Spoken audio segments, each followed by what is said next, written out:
देवास जिले की कन्नौज तहसील के नीमखेड़ा में मूंग खरीदी केंद्र की मांग को लेकर किसान 4 दिनों से भूख हड़ताल पर बैठे हैं। किसानों ने अर्धनंग होकर घुटनों के बल चलकर प्रदर्शन किया और फिर बैलगाड़ी ट्रैक्टर से कन्नौज सतवास मार्ग पर 1 घंटे का चक्का जाम किया। किसानों की मांग है कि गादिया, नीमखेड़ा या खारपा संस्था में खरीदी केंद्र बनाया जाए। उनका कहना है कि क्षेत्र सिंचित है और 20 गांव इससे प्रभावित हैं।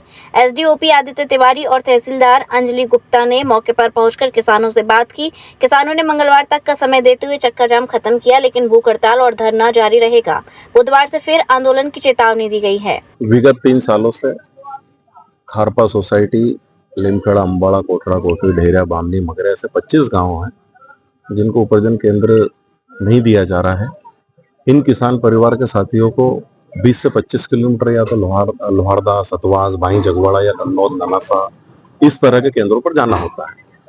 चूंकि सालों से परंपरा रही कि यहाँ उपार्जन केंद्र खुलता आया हुआ है, राजनीतिक व्यवस्था कहें या प्रशासनिक शासनिक नाकामी कहें, उन सब चीजों का दृष्टिकोण रखते हुए पिछले 3 सालों से यहाँ के किसानों को परेशान होना हो रहा है।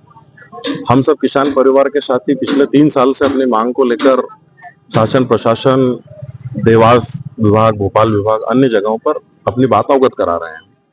पिछले 8 दिनों से हम भूख हड़ताल के माध्यम से अपनी आवाज को अवगत कराने का प्रयास कर रहे हैं, परंतु आज माननीय तहसीलदार महोदय ने स्पष्ट रूप से शायद हम यही समझें कि आपकी जो मांग है वो जायज नहीं है और किसानों को दूर जाकर उपार्जन केंद्र पर अपना तुलाव कराना होगा। हम कन्नौज तहसील की बात करें तो 3 जगह इन्होंने उपार्जन केंद्र की व्यवस्था करी है और डॉक्यूमेंटरी दृष्टिकोण से भी ये प्रक्रिया 15-15, 20-20 किलोमीटर पर होनी चाहिए, परंतु कन्नौज तहसील के अंदर 5-5, 6-6 किलोमीटर के अंतराल में ही ये व्यवस्थाएं दी है। उससे किसानों को लगातार 3 से 4 दिन रुकना हो रहा है। जो गरीब किसान अपने 15-16 कुंटल, 20 कुंटल की उपज लेकर जाता है, वो अगर 2000 रुपये रोज का किराया देकर अगर 3-4 दिन अगर वहां रुकता है तो उस गरीब परिवार के किसान को क्या फायदा होता है। पहले ही खेती में किस तरह के मुनाफे की व्यवस्था हो रही है और क्या फायदा हो रहा है, आप अच्छे तरीके से जानते हैं, शासन प्रशासन में बैठे लोग। हम लोग लगातार इस माध्यम से शांतिपूर्ण तरीके से अपनी बात को रख रहे हैं, परंतु आज जिस तरह से वे हमें तहसीलदार मैडम द्वारा बताया गया कि आपकी मांग कहीं ना कहीं उनका सीधा सा कहना था कि जायज नहीं है और आप कृपया अपना आंदोलन खत्म करें। मजबूरन हमें इस उग्र रूप पर आना पड़ा। हम सरकार का ध्यान आकर्षण करना चाहते हैं, अपनी बात सरकार तक पहुंचाना चाहते हैं और हमारे किसान परिवार के साथी, किसान संगठन के साथी भी कुछ देर में पहुंचने वाले हैं। हम आगे की तैयारी को लेकर डिसीजन लेंगे और अब किसान जाग चुका है। अब किसान इस लड़ाई को आखिरी उस दम तक लड़ेगा जिस दम तक दिल्ली से भोपाल तक कूच हुई थी। हमारे किसान साथियों की दिल्ली की इस कूच में 700 से 800 किसानों ने शहादत दी थी और आज अगर इस लड़ाई में हमें शहादत भी देना पड़े तो हम तैयार हैं।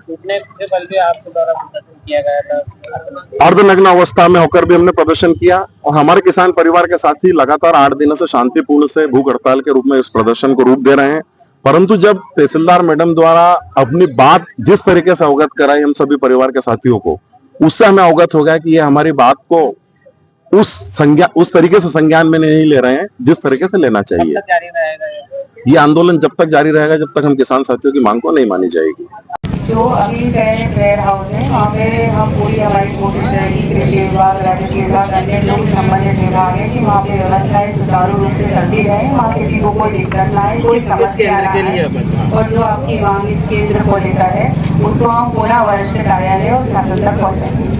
मंगलायतन यूनिवर्सिटी 1.5 दशक से शिक्षा के क्षेत्र में नए आयाम स्थापित कर रहा 70 एकड़ में फैला 8000 विद्यार्थियों व 150 योग्य व अनुभवी शिक्षकों के साथ मथुरा अलीगढ़ के बीच बेसवा में स्थित यूजीसी द्वारा NAAC+ ग्रेड प्राप्त विश्वविद्यालय मंगलायतन यूनिवर्सिटी